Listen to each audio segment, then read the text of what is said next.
Hello, I'm Faye Soteri, International Senior Watch Buyer for the Watches of Switzerland Group.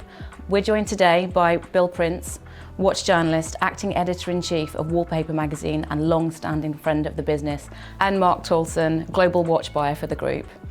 We're lucky enough just to have come back from Watches and Wonders, the first fair that we've been able to actually visit in a couple of years. And we're sitting here in our Regent Street VIP lounge with some new product. And today we'd like to talk about some of the trends we've seen, some of the new products, and how we thought the fairs went this year.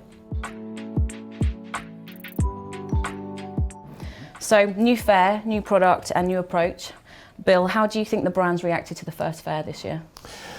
My experience of visiting the stands was that the brands were really just grateful to be back together under one roof. And obviously this is a much bigger roof now because we're hosting brands that left the now sadly ex-Baselworld event. And the scale was impressive. It was actually, I don't know how you felt about it, but it felt slightly strange because some elements of the fair reminded you of SHH, which was the Geneva-based fair that's run for the last 32 years. And then joining it this year has been the brands that joined from Baselworld, who brought their stands from Baselworld. So we had two different aesthetics operating under one roof. And depending on your vintage and the number of fairs you'd attended, you had this slightly out-of-body experience as you walked between the two elements of the fair, visiting the old Basel in Geneva and then wandering back into what was the old SHH. But fundamentally, I think the energy was back.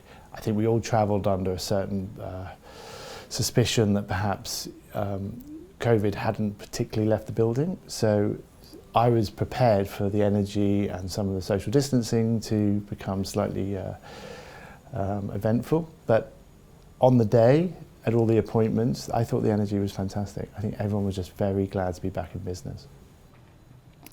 Mark, what does it mean to a watch buyer to be back actually at a watch fair? Well, I mean, I'd echo some of obviously Bill's comments. I thought it was wonderful to be back at a fair. I thought it was a good marriage between SIHH and Baselworld, and you say the familiarity about the Rolex stand being in a different place, but Geneva's their home, Patek was there, it's their home, so that was a good thing. I thought the energy was great, as you said. I think people were really welcoming, and I think people were glad to be back. And from a watch buyer's perspective and a retailer, it was just wonderful to see product again. Actually, have product in front of you, talk to people about it rather than in a screen, as we've done at our desks since, well, the last fair was 2019, I think. Yeah. It's a long time, and it was just wonderful to see product, and there was a fantastic selection of watches. So it was a great experience, and to see people from around the world as well. It was wonderful. And to your point, Faye, about new, I mean, it was new. We felt that this was very much a new era. We were leaving one time, which had multiple fairs in Switzerland and various events around the world. Brands have had to be incredibly creative over the last 2 years. We've all got very used to witnessing watch launches over certain devices that we sit in front of a great deal of the time. But to be back there and there to be a large auditorium and presentations and lectures, and I thought the fair worked incredibly well from a personal sort of social media standpoint. So everything had evolved. So there was, at the same time, as Mark and I recall, there was an eerie sense of the past present. At the same time, there was a very clear direction into the future, which is this is a moment which will now become absolutely sacrosanct, I think, in the diary for the reasons Mark said around the Genevois brands joining together to join with Watches and Wonders. And it just brought a new energy, and also a certain discipline as well. I think because of the extra brands, because the fair itself hasn't grown in duration, there was a certain discipline in play, and you felt that everyone was really protecting each other's time on the ground, which I think both of us really, all of us really appreciate. Still too many late nights, but hey, we were at a fair. Well, it was an intense period because we'd not have been at a watch fair for 2 years and doing our selections sort of on screen and via catalogues and online, to go to potentially 20 25 appointments, depending how many you had. I felt massively overstimulated. It was so amazing to actually see some watches, and the difference is you can't beat it. And I think the industry responded really, really well during the pandemic. But actually seeing there and having watches in front of you, and it's such a tactile and personal product. So, and then just seeing people also you haven't seen in a long period of time. So I think Watches and Wonders dealt with it in its entirety, but also with a couple more years, or sort of a couple more years on me, I certainly felt it. Certainly felt it towards the end of that trip. As you say, late nights, early mornings, just the intensity and back-to-back watches. But I was incredibly grateful to be back.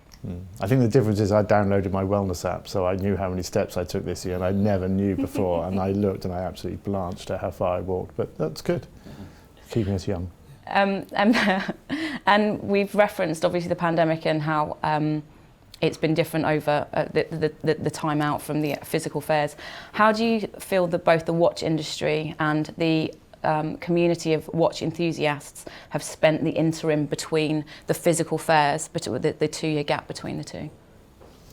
Well, I think that's a really important point to make, Faye, because I think as much as we were forced back into our homes, and we found ourselves at one point with a tremendous amount of spare time, if we were lucky enough to have spare time, and a lot of people spent a lot of time researching watches. It's quite clear that the level of knowledge and therefore interest, and actually therefore the quality of the questions one gets asked when we're talking to people who don't get the chance to go to Geneva, means that I think we're again entering a new era.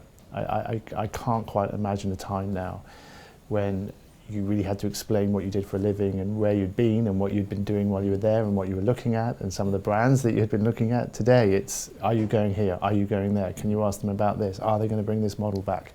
What's happening with this case size?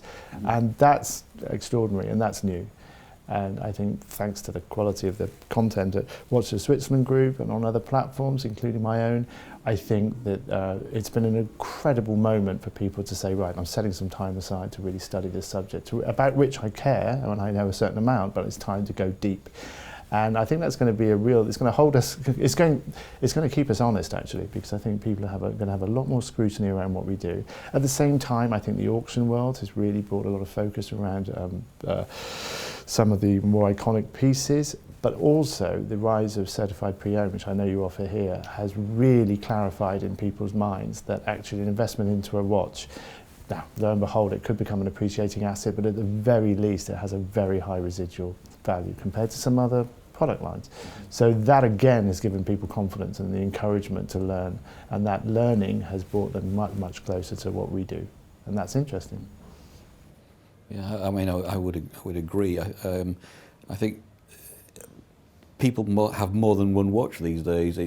People have them for different events. I mean, there are people who are collectors, obviously, who you know are after a particular brand or a particular type of watch, chronographs or divers watches or what have you. But also the general population who just wants something to look nice. They have more than one watch, and it's been a tremendous benefit to us in the industry, and has provided a sort of, I don't know, the brands with a greater opportunity to produce more interesting watches, because there is a ready market there. It really is. We'll come on to the colour selections that are becoming very popular, but there are those I know who are lucky enough to want to collect the entire colour range, and that's something that, again, is a blessing for the industry at large, but it's also interesting that people that would have previously only been regarded as collectors who had pursued that. Now people are saying, well, I want it in every colour, or at least I want access to every colour. So there has been, I think, a sea change in how those who have traditionally been very interested in watches are now looking at watches, and it's very encouraging. I think that's maybe a move from, well, to more towards accessorising, you know, a green watch because you're wearing green or something, you know. I mean, people do that as well as collectors, but you know, lots of different dial colours to match outfits. And again, we'll talk about this, but whereas before I think there was certainly a suspicion amongst the market, or at least the customer base, that watch brands tended to give you what they gave you and you made your selection from what they were prepared to offer you.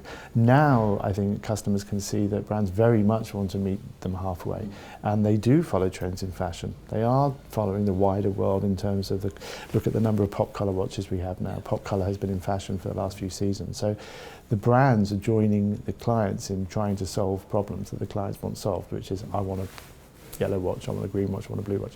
So it's a much more, it's new. It feels as if there's a new sort of shift towards not just producing fine watches, but anticipating desire in watch collecting. So previously what we were seeing was the industry was led by what the maisons and the manufacturers wanted to produce, whereas now they're responding to a demand of client for expectation and requiring variety. I think so, yeah. I think the term presentation sums it up a bit. Watch brands tended to present, this is our presentation. And I think you can really look into social media around this as well, where you can see how watches are being shared constantly, reposted and shared, and I think brands are very focused now on what is getting reposted because the metrics are there. Yeah. You can analyse quite closely now, quite quickly, what styles of watches are most popular on certain platforms, and presumably, I'm not an expert in this, in certain regions of the world as well. So it allows the brands to work much more forensically with their design teams to say, let's do this, or let's not do that, because we've seen from maybe the comment thread that you mentioned, Mark, on a certain website, leads them to suggest that's not going to go down well. So it's forcing brands to experiment. I mean, I think we all saw ideas coming to market from certain brands that perhaps hadn't had that same sense of experimentation 5-10 years ago. It's interesting that they're, as a loyal industry, that they're pushing those boundaries a little to experiment and try some other things based on, like you said, the metrics that they have access to before now, which they wouldn't have had before. You referenced colour. With the new product we've seen, I thought it was a very big trend. It's not a brand new trend for the industry, but should we start with that one, or did you feel that was the most dominant trend of the fair this year and the new product that was launched? Because it wasn't just Watches and Wonders. We've also saw Omega launch products slightly before. Breitling did also. Not all watch brands are present at Watches and Wonders. Sure. However, the novelty selection and launches did start from towards the end of January with some of the LVMH brands, and then followed by Omega 6-8 weeks ago. Not to answer that question, I was rather thinking about the sort of the globalization that has occurred in the appeal of watches from Instagram, etc. When particularly Chinese people started to buy watches in Europe, or they had a particular style, they were all quite classic. And I think the way people post stuff, to come back to your point about social media, there's lots of sports watches posted, and we've seen a shift when we had Chinese customers over the last recent years. They are moving into what we might have called more European watches, and I think to your point about how tastes have changed, I think the sort of the whole social media aspect and the fact that everybody is connected to somebody on the other side of the world, it has changed tastes, and I think that maybe that leads to the brands picking out certain directions.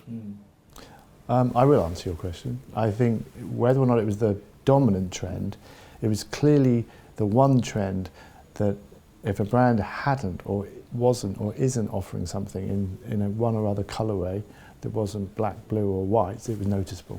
So I would suggest it has become endemic before it becomes generic. So there's a moment now where the customer would expect to see some variety, and whereas before they might be slightly bemused by the number of colourways that are now available, I think now they kind of expect to be able to select from a choice. I mean, look at the lovely Navitimes here. I mean, personally for me, this is a perfect confluence of two events. One is it's an anniversary, it's 70 years. It's a tool watch. It was originally devised to aid navigation, particularly in the air, or indeed only in the air. And But at the same time, it is now being offered, as Mark has pointed out, in a really cleaned up dial, beautifully designed, beautifully executed in a variety of dial colours. And I think those two elements together really we can fashion a sort of a where are we right now moment, which is the tool watch seems to be at the zenith of its appreciation and therefore the excitement surrounding it. And I think that is what's bled into the social media furore around the 50th anniversary of the Audemars Piguet Royal Oak, and obviously, and then you bring the selection of Rolex each year with their tool pieces, and very quickly you can see where a lot of the sort of summary attention is going, and at the same time you're getting much more choice out of those pieces, and they're informing the entire market. And brands are launching with confidence as well, I think. Whether the multiple watches that you were referencing earlier, Mark, in that clients are wanting more than one watch for various occasions.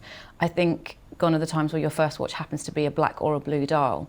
Tag with their Aqua Racer Professional 300 with the bright orange. That's going to be a great watch. They do those models very well, and they are tool watches. They're launching the professional collections this year when they started with them last year. So I think also the variety gives a bit more confidence, where you don't have to conform to a specific colour palette, or do you have to wear a conservative dial with a suit if you're depending on what your job is. But the colourways were prevalent. It wasn't just in dial options. I mean, Omega did the Speedmaster 57, and we've got the burgundy, the green, and the blue. I thought that launch was lovely, and it was sort of slightly more muted tones, because we're talking about colour a lot, but it doesn't necessarily mean just bright pops of colour. And they were obviously loyal to the original model in the slightly smaller case size, just over 40 millimeters. Hublot in the ceramics that they do, also with the sapphire, they do those in colours. Yeah. There's a lot going on aesthetically. The ceramics with IWC and their pilot watches, again slightly more muted, but coming away from the traditional models. And I thought I was really interesting for me. Colour, we're talking probably more dial lead and materials, but yellow gold in aesthetics making an appearance. No one launching with strength or a wide collection, but most of the key brands were launching a significant watch in yellow gold, whether it was the Yachtmaster from Rolex, whether it was the gold Speedmaster from Omega, the Chinois from Cartier. Cartier played with yellow gold a little bit, and Hublot launched earlier this year. They did the Spirit Classic Fusion chronograph and the Big Bang, all in yellow gold. We're just very familiar with rose gold or white gold in the industry, I think, not many people, but it's interesting that colour is coming at us from a multitude of angles. Yeah, I mean, I would agree. I thought the Hublot Red Magic Spirit of Big Bang, I mean, it was full on red. That was about as colourful as you can really get. But the variety of greens is still consistent. The pistachio on the Navitimer that you referenced, and then obviously I think Patek introduced 4 green dial models from the 24 in steel. Up to the 5270 with that degraded green dial. That was a beautiful, really deep and gorgeous green. And then you mentioned about Cartier, blue ADLC on the Santos, so that you had a blue coating on the bezel on the Santos, which looks really cool. And that was obviously on metal rather than just a dial. So they were all interesting. Yeah, it's true. Actually, you're right. It could be as bold as the Red Magic, or accented colour. But what we're coming away from is just very traditional black dial, blue dial on a watch. Or not coming away from, it's just adding to. Yeah, it's a really interesting point, Faye, because you described it thus. Originally you had options in colour, but they were only presented through the use of precious metals. But now we have obviously access to ceramics and synthetic sapphires, which has brought the colour right through from the dial to the bezel to the entire piece. And I think that has opened up, and obviously it's opened up an absolute paint box of opportunity. And I think we'll only see more development within how actually the industry works, probably with colorists and even artists. I think we've seen certain examples of limited editions using with contemporary artists, but I think artists themselves probably look at this piece of portable art as something that they can administer as well. So I take it back, it probably is by definition the dominant trend actually. I think there's nothing that's quite meeting the iterations, the frequency with which we see, a colourway in a watch. It's interesting you reference artists and how different, I wonder if how different creative elements collide here, because whilst it wasn't this year, we've seen it with the Ronnie Wood's collection for Bremont, where each dial he had influence over. Sangbleu for Hublot. You know, they coordinate and they partner with the tattoo artist, don't they? So they do. Felipe Pantone at Zenith has Murakami at Louis Vuitton. I mean, there are associations in play, and I think that perhaps what's enticing people who possibly wouldn't have looked at working with a watch is the fact that they can now experiment and use colour as part of that watch, whereas before they'd probably be limited by the choice of material, as you say. So and I just have to agree completely. I mean, the lacquered pieces in the Santos collection at Cartier are stunning, and that is in essence is a colour piece as well. Yeah, I thought it was curious. So, as a kind of going against the colour trend was Doxa, for example, who've had colourful dials all their life. All they introduced was white dials, which I thought was the white pearl collection, which I thought was rather fun because they were already there and have been there for quite a number of years. Yeah, and with respect, as you say, have done a lot with colour and have helped bring colour back into tool watches. And to your point, Faye, I love the Aqua Racer 300, but orange is entirely defensible as a wear watch because it talks to the colour. How colour works underwater, and therefore you know, this is orange for a reason. It's not orange because somebody chose orange. It works as a tool watch as orange. So it's everything plays into the strength of the authenticity of these pieces, I think, and the legitimacy of the tool, I suppose. Yeah, and there was some element of I suppose vintage colour, we might call it, in terms of sort of the copper dials or the rose gilt dials, as I think Patek called them. Vacheron had something as well, if I recall correctly, with a lovely copper dial. But the Patek, the 5172 chronograph, that was great with the copper dial and a white gold case. Really classic looking piece, and the sort of string shaped hands and the full figure dial. It did have that sort of vintage edge to it. Yeah. No, that's the word, isn't it? Because I think people we've got used to the term retro, and that's not the same as vintage. And we've seen some fantastic reimaginings of vintage watches, and we've seen salmon dials, which I think primarily have moved from the auction room into the design studio, simply because people have seen them as we get going back to the social media point, and it's adding another lustre to collections that are not retro, but they are repurposing vintage tools. 222 from Vacheron. Yeah. Well, and I'm personally have always been a fan of a vintage watch anyway. So that one spoke again, yellow gold. So it was not many not in their collection. So colour from I could say the inside out because of the accents, as Mark referenced on the Santos. So slightly more subtle to dial colour to materials and pressure and the precious metal element. A lot of options there for our clients, and across great price points as well, which it's not restrictive only. What other trends did you feel were dominating this year?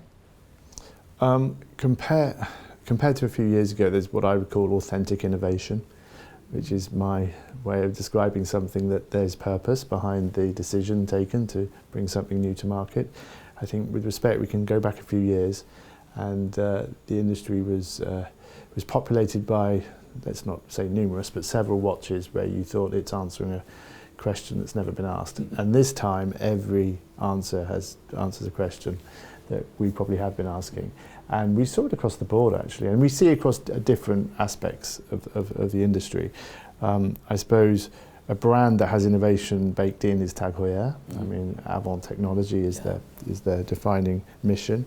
And this year they came with some fundamental step changes. I mean, they brought a lab-grown diamond piece in the Carrera collection, which is extraordinary. I mean, the dial is made entirely out of lab-grown diamonds. The crown has been carved out of a lab-grown diamond. It's amazing. It's a solid diamond. Yeah, and it's an extraordinary piece, and was obviously the pièce de résistance, and it was treated as such on the Cartier stand and in the presentation that Frederic Arnault delivered around the watch. But I was actually blown away by a more humble piece, if one could describe it as such, which was the Aqua Racer 200 solargraph, which is powered by light. And again, it's an intervention into mechanical watchmaking at a Swiss watch fair that I think brought delight to people, because it arrives later in the year, and I can't wait to see it, and I can't wait to wear it actually. I think it's a very practical, very interesting watch, and we know that light-powered watches have existed before. Cartier brought one to market just the other last year. So we're not claiming great breakthroughs in watch technology, but it's interesting to see how experimenting with different power sources, different energy sources in this case, is bringing some generational shift in the way watches are being presented.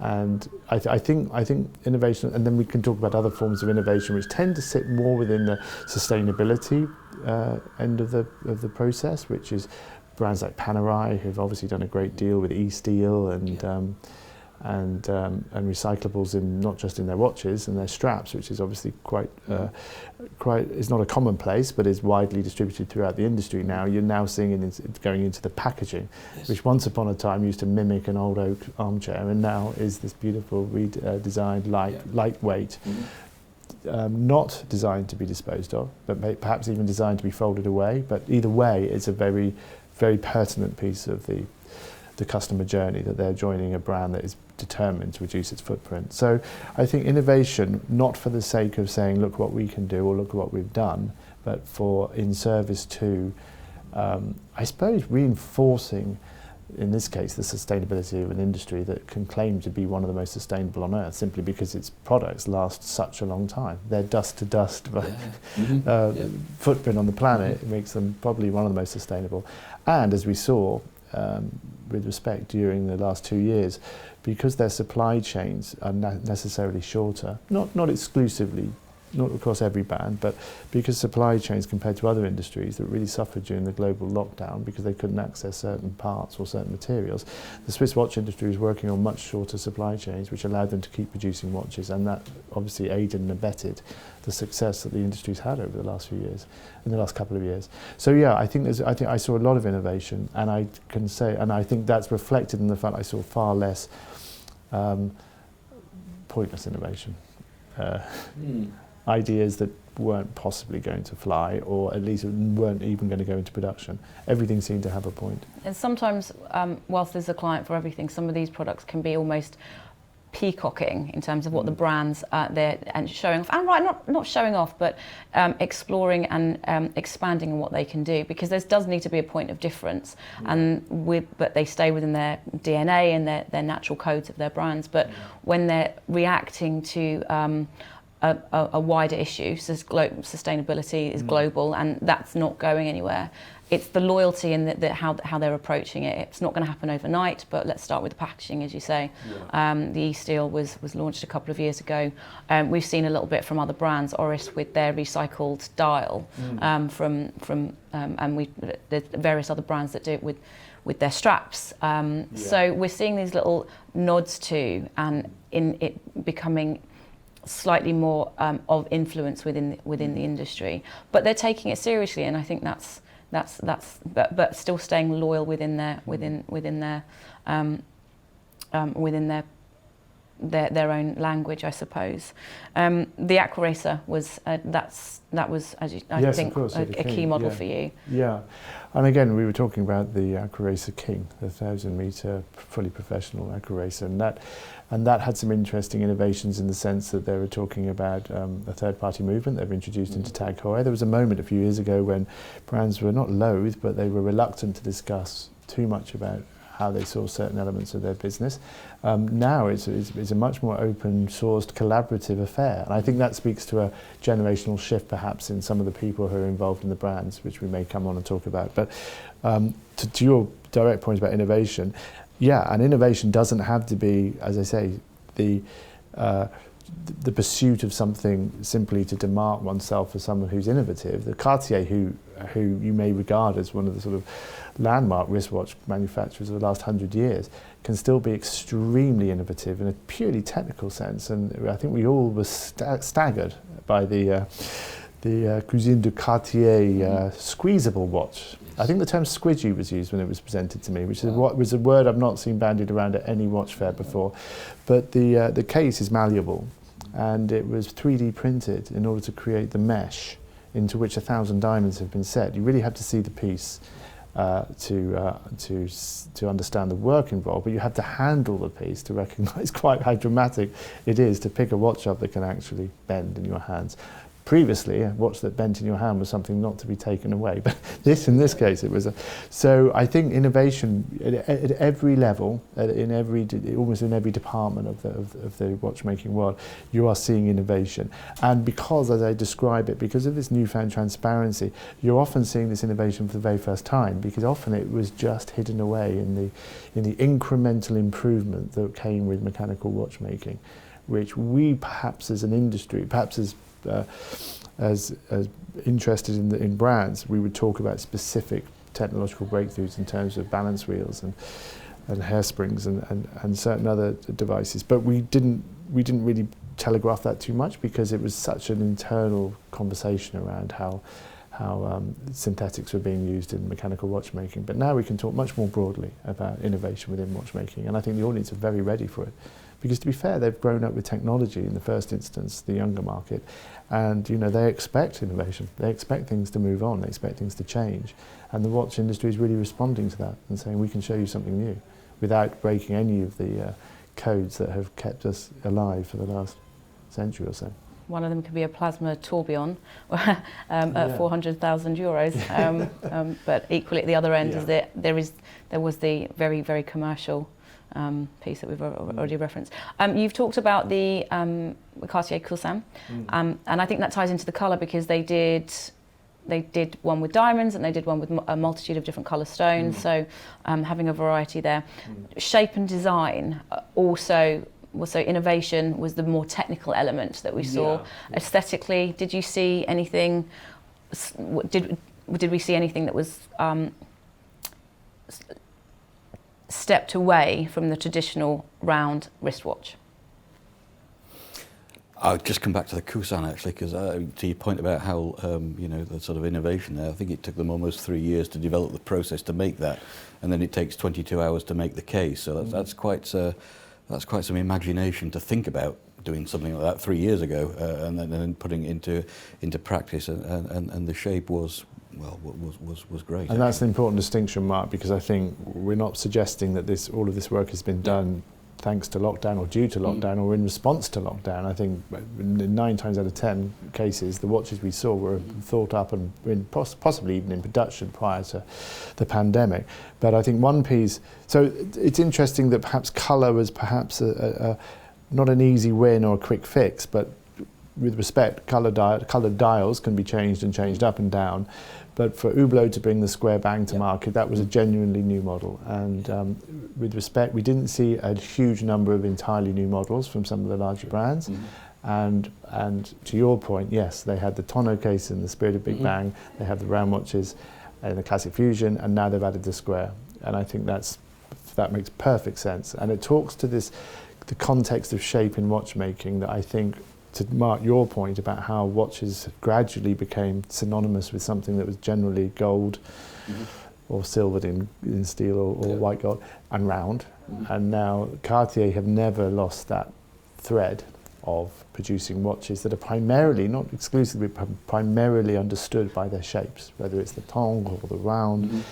Now we're seeing brands exploring and experimenting and also joining that journey around shape. And I think, again, it's reflective of the fact that there's a confidence in the industry, and there's a real desire and a real appreciation of something different. Yeah. I thought the square bang was great. I mean, it looks like a big bang, but it's square, and it sounds simple when you say it. But there's an awful lot of work gone into making that watch look like it does. It's really cool. It looks like a Hublot as well. Yeah. They haven't tried something new and come away from it. Almost looks like it's been part of their collection for a while.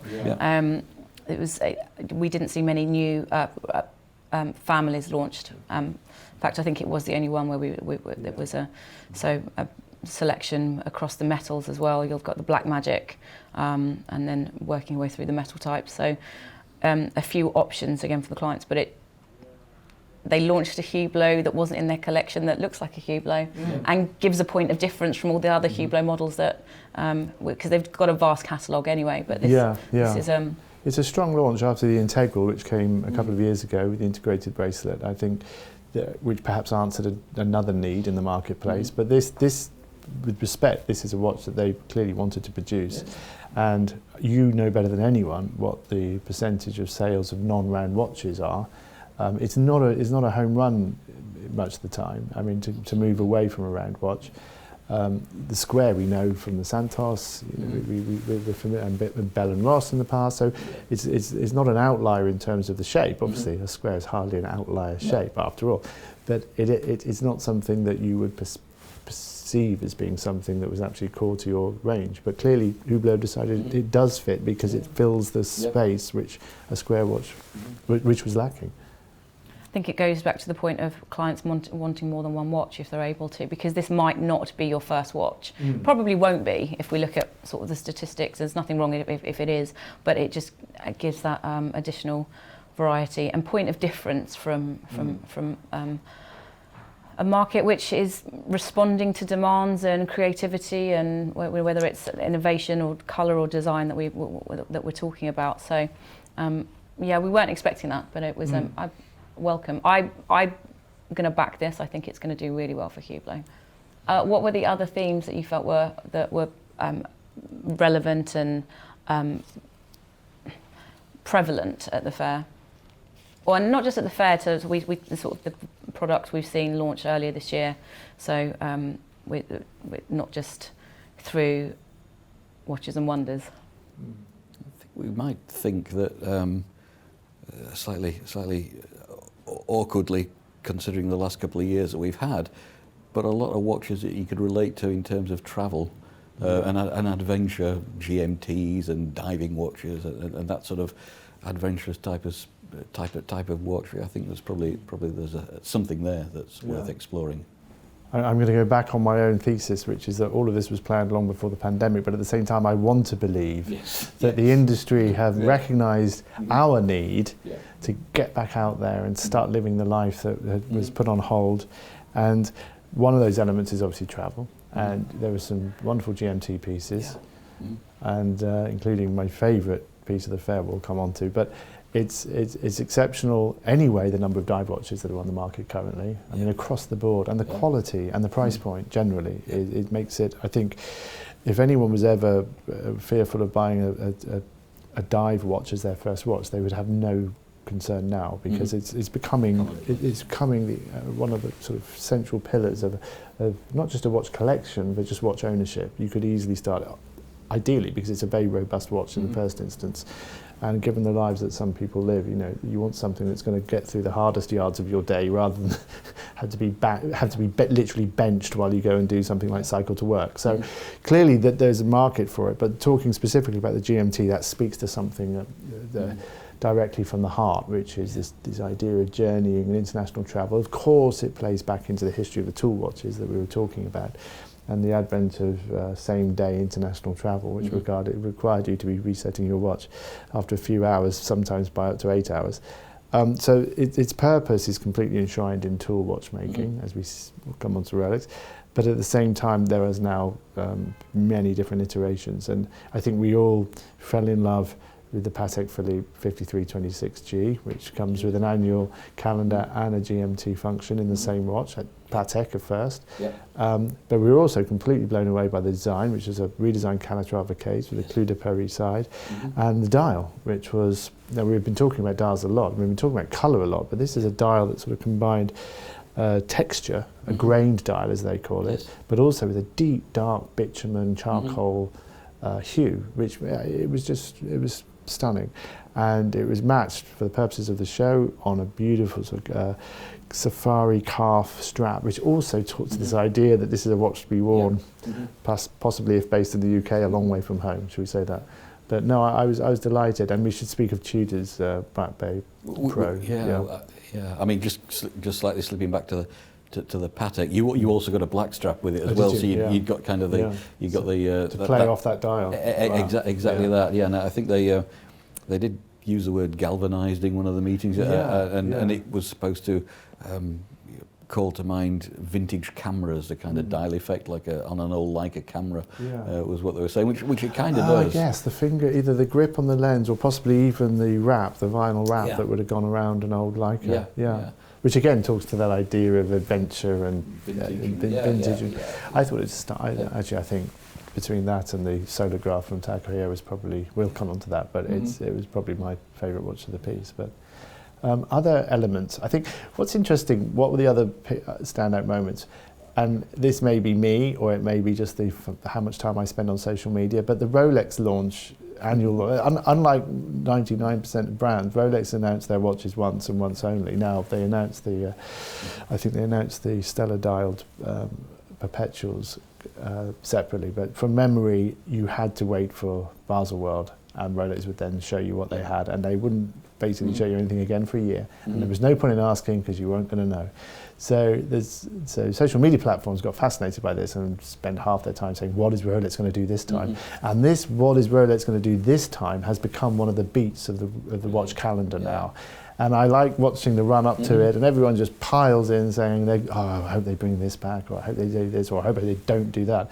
And obviously last year we saw the Bicolour Explorer, which created a real regard and real interest. And of course this year I think they knocked it out of the park in terms of talking points, didn't they? You got the teaser video as well, like I don't know, a couple of days before, which gave you a bit of a hint, and there was sort of wild speculation then, but it did look like it was going to be a GMT, but nobody expected a left-hander, did they? A left-hander in green. And so that for me it was one of the sort of remarkable moments, and it puts Rolex slightly on the spot now, because each year they will come back, and it feels quaint now, but a Jubilee bracelet on a professional model. I mean, that was something that was top topic. Now it's been much more dramatic. I mean, I suppose the repurposing, if that's the right word, of the Air King. Yes. Out of an oyster case and into the professional line. It's assumed professional status. So it's been given crown guards, it's been given the slab-sided professional case. It's now a fully fledged professional watch. Now, I think that's, again, it's topic A, isn't it, on all of the threads discussing Rolex. It talks to where Air King has been before, and now it talks to where Air King's going next, and that keeps people talking about Rolex. And as you describe it, the left-handed GMT master, the Destro, as we're now calling it, again, was an unalloyed social media hit. I mean, the people could talk of little else. So that was one of the lifts, I think, of the fair. And I would say with Mark, I think notionally this idea that we are now regarding watches as absolutely essential to not just our everyday lives, but throughout our lives. And we're looking for pieces that really sort of fulfill our dreams for how we wish to spend that time. And quite like what you said earlier, it's quite a romantic notion that the brands, whilst their production and when they start the concept years in advance, it's just worked very well that we've seen a lot of travel and exploration as we've come out the pandemic. So we'll say that they've led us into that just in a really comfortable way. But obviously these designs would have been happening way before then. But it's quite a romantic notion, isn't it? You know, now you're able to do something. Here you go. Omega, just before the fair, they launched the Seamaster Ultra Deep. So on the theme of exploration, it's not the GMT, but that we were seeing, and also Grand Seiko with their Evolution 9. That was the they worked on a few GMTs this year, launched a couple of those. Very nice pieces from Grand Seiko, and that talks back. Your point about Omega Faye talks back to innovation, because we saw the piece initially 3 or 4 years ago after its descent to the deepest part of the ocean, and 20 years ago we'd expect never to see that model again outside of a museum, and now it's on the market. It's commercial collection. And then when you look at what they've done with the 57 collection and brought a hand wound, sleek, Yeah, it is. 40 and a half, 39.5. I mean, that's a stunning watch. So at the same time, and of course we all celebrated its arrival in another form, in another material, in another brand. And I'm talking of the launch of the Speedmaster Swatch collection, Yes. which although not apparent to elements of the watch world that would expect something like that to work the other way round, whether perhaps a brand may create a diffusion line. This is a brand taking an icon and placing it into the middle of a watch that sells for a tenth or less than a 20th of the value of the original model. It's impacted on the reputation of neither. It has only enhanced the reputation of both. So we're seeing that, you could argue, is innovation in marketing. I mean, there's been so much. I think people have really. It's not quite that the guardrails are coming down, but people are loosening the laces in their shoes and loosening their belts a little and saying we can experiment. You know, these are brands that we don't have fun with these, but we can experiment with them, and I think that's what's really coming through. Yeah, and to your point about the Swatch Speedmaster, I mean, people obviously loved it. The queues. I mean, it was on the news, wasn't it? Literally about how many people were outside the boutiques waiting to collect. Yeah, and I think what's interesting about that, Mark. Sorry to interrupt you, but what was interesting is that that was deliberately intended to be a bricks and mortar moment. Yep. I mean, we have seen a lot of limited editions be sold in 5 seconds flat on the internet. But I think for both brands' purposes, it had to be something enshrined in a physical event, in the sense that the client had to come and present themselves, and as we know, created problems of its own. But fundamentally, it was wonderful to after 2 years in which we've seen the shutters down in many cases. It's just so nice to see people queuing up to buy a watch. So that for me filled my heart as well. I was on Carnaby Street 2 nights before the launch, and the queues had already started. I wasn't queuing 2 nights before, but it was wonderful to see, and the energy and. To your point about the price point, this wasn't something that was incredibly high value and very limited availability. It was they planned for these watches to go online at a later stage and readily available. So it was a frenzy that I've not seen. Well, that's a very interesting point, Faye, because normally they are strictly limited, thereby forcing scarcity, forcing aggro, shall we say. But in this case, not aggro, scarcity, forcing demand. This is not a limited piece, so that talks to people wanting it and wanting it now, and that's what's changed, and not waiting. I mean, I promised myself we wouldn't talk about waiting lists, but I think fundamentally there are as much as there are some hen's teeth models which come with extraordinary waiting lists as a result, it's broadened people's horizons into perhaps models that they will happily or directly pursue in place of joining a waiting list. And I think with respect we can see certain models that have benefited from that. Absolutely. Do you think though that's the demand of the watches and the availability of those hen's teeth pieces, or are consumers better educated? Definitely the latter. It's not in lieu of. It's I'll have this. It's not I can't have that, so I'll have that. It's I wait for that, but in the meantime I'll wear this, and I have got no problem wearing this, as I have no problem waiting for that. I understand why I have to wait. The demand outstrips supply, forces of nature and industry. However, over here, I still want to wear a nice watch, and I understand much more. I think, with respect, a few years ago, people were much more monomaniacal and say, "I want that one," and and the world's grown up, and the world's learned so much more about watches and brands and watchmaking. I think, with respect, the Chronomaster Sport is the Zenith. Obviously, the El Primero served in the Rolex Daytona. So if that fact wasn't widely known a few years ago, it is relatively well known today. And the Chronomaster Sport arrives in a beautiful case, beautiful finish, beautiful construction with rose gold bicolours this year, and an El Primero movement. I mean, you don't have to make an apology to own a Zenith Chronomaster Sport. Of course you do. You have to wait for one now. Now, exactly, and Zenith is finding itself in the same position that Rolex are in. But so it only talks to this notion, as I said earlier, about the sort of the rising knowledge base that is really feeding the industry with I would suggest good advice, but also sort of demand, proper customer-led demand. And also probably more disposable income because people weren't travelling in the way they were for the last couple of years. So people have got a few pounds in the bank and think, well, why wait to do something? I'll buy a watch. I think the consumer experience, from what I've heard from other sectors, is that there was a sense that I will do this when I turn this age, when I get that promotion, when I sell my business, when I sell my car and shop it in for something else, you know. And now people just think, don't wait. I think our lives have been touched by so much in the last couple of years that people just say, no, this is something I am interested in. This, I'm committing this. Yeah, this is what I call permission to buy. I'm giving myself permission to buy. But that aspect of immediacy also comes with its challenges, particularly in our industry. Yeah, I think we were talking about Watches and Wonders, what it meant to particularly the media. I mean, we got so used to the idea that we were being fed information on the day of, that going to a fair, awaiting an appointment at a certain hour to be shown product before which we had no idea what might be there. Now we have pretty much the fair's collections dropped into our email boxes on the first day.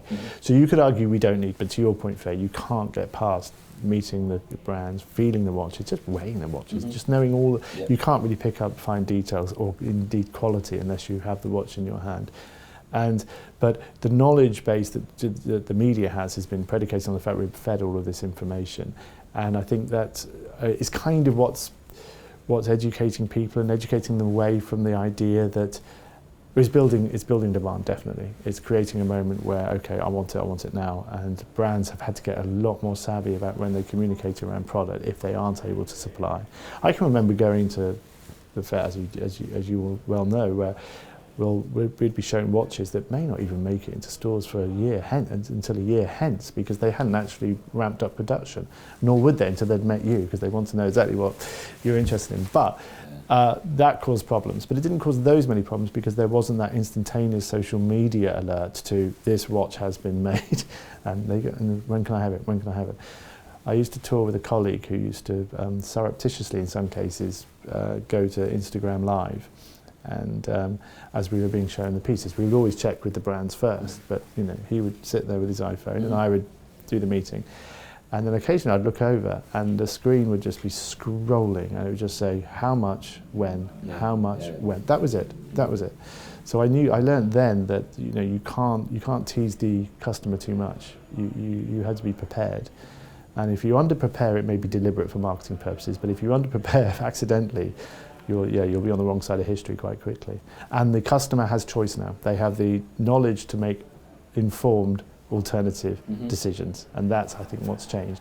I think one of the things that maybe the lockdown did give us, though, was when we were having product launches throughout the year, and Breitling were particularly good at this, and Tudor, the product was available. Yeah. That whole anchoring your buys to one point in the year, as we did in the olden days, and waiting 6 months a year, 18 months for something to turn up, that did get a little bit fractured, and I think it's to the benefit that, you know, Tudor can talk about the launch of the Black Bay Pro, and it was in the stores on the day that the fair opened. So I think that's something that was probably a welcome change, really. And the final point on Watches and Wonders and the general approach, I think, because we have got used to multiple launches throughout the year, I don't think that will stop now. I think whether or not we will be expected to travel or attend or indeed find routes to other affairs, I think individually the brands will constantly, as we've seen with brands such as Audemars Piguet step away from Baselworld, Audemars Piguet step away from SIHH, you know, there are brands out there who will want to continue on that path. So there will always be now a rhythm to the year. But I do think Watches and Wonders, if it remains in its current format, will remain the sort of the keystone in the Norman Arch, as I say. Yeah, it'll be the moment. It'll be and then around it will proliferate. Particularly, I mean, we must not speak of the Swiss watch industry as the only watch industry, but it will proliferate around it, which will proliferate lots of individual brand-led events. Yeah. Well, it doesn't seem to have affected consumer purchasing either. So some brands and choose not to showcase at these fairs now, and haven't done for a while. So we're seeing it evolve, and we'll come on to sort of the new era and the new process and what we think is going on behind the scenes in Switzerland. But we're at the end of April, the 1st of April, we were still at the fair, and the Cartier Ronds we've got here were launched this year, and it's great to be able to see the product launched to your point, Bill. You know, you're watching online or on social media, but it's not coming for another 6 months. There is a lot of product that we've got to wait for, but that continuity throughout the year and the storytelling, I think, it's interesting how the brands have constantly react and review how they work. It's okay that some brands will only launch once a year, but I think it's great that others, they're not in the same mould. There have been decisions to keep relevant, keep whether it's with capsule collections or limited editions throughout the year, which we know Breitling are very good at. But yeah, it's been interesting to see how they have evolved with it, stayed loyal, moved away, come back. It's you know, it's fluid. Yeah, fluid. necessarily so. I think as we described it, I think the industry's had to change because the routes to market are changing clearly, and I think structurally, I think some of the reasons why brands gathered in Baselworld, where I used to walk through the hall that contained all the machinery that made, in some cases, the machinery that made the machinery that made. So that seems to that heavy industrial side of the business is presumably moved entirely online and is or at least those events are frequented by far fewer people in far fewer numbers.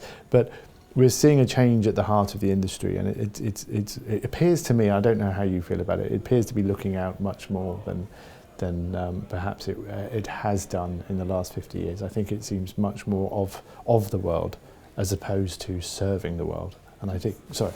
Well, I was going to say, I think it's probably there's a younger group of people in charge now. I think that maybe that's the direction. You know, the older guard in the who are in charge of the watch houses are retiring, and you've got some fresh blood coming in. Have got a different outlook and a different idea about how things should be. They probably respect the heritage of the brands, but they're willing to kind of tweak things a little bit.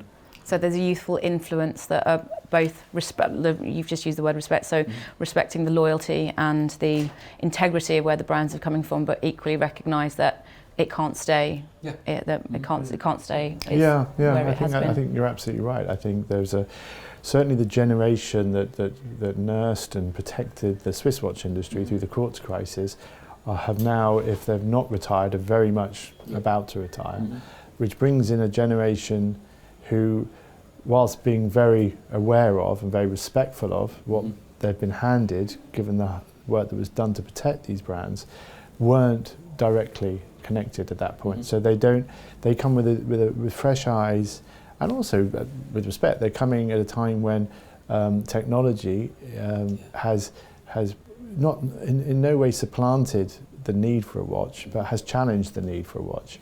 And so they're very aware, we are all aware, that, you know, this is a product that you buy with your heart as much as your head, and you buy it for many supplementary reasons to simply telling the time.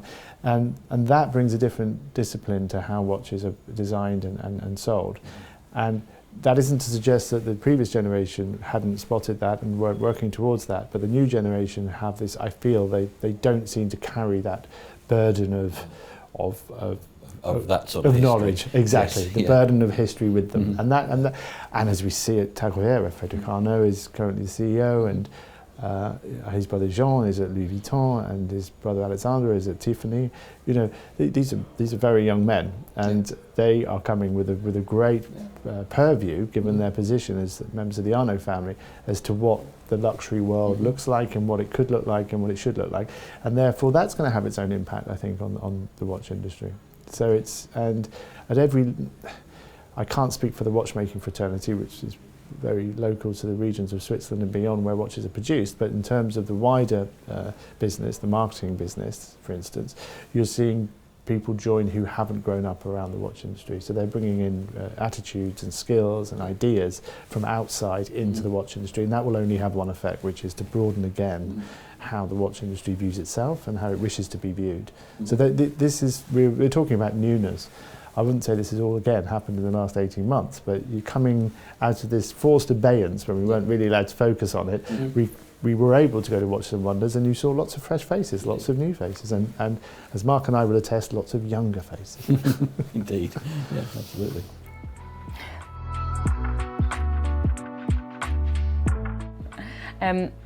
What was your favourite watch, Mark? Or watches? Worst question to ask, right? Yeah, well, it is really. I mean, Bill obviously mentioned the Solargraph, which I think I like the idea that it's a sort of black DLC case. It looks really, really dark. Everything about it looks dark, yet it's got great lume. It's got lume in the carbon fibre bezel, so it looks fantastic at night, and it's powered by light, by the sun, and the technology there is sort of remarkable. Was it sort of I don't know, a full day's sunlight gives it 6 months charge or something, which is remarkable. So that was, from a technology point of view, that was quite something.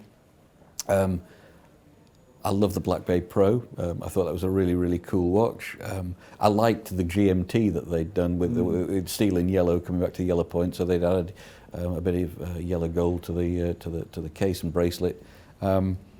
Probably would come out though on top with the Patek 5172G, the chronograph with the rose gilt dial. That was a killer for me. It was absolutely fantastic. We're in danger of agreeing, but we'll agree on the Solargraph, because again, and talking to sort of brand values and brand heritage, it's an innovative looking piece. It's youthful. It's well priced. As you say, it's kind of bulletproof from a practical point of view. You can throw it in a drawer and it will start within minutes.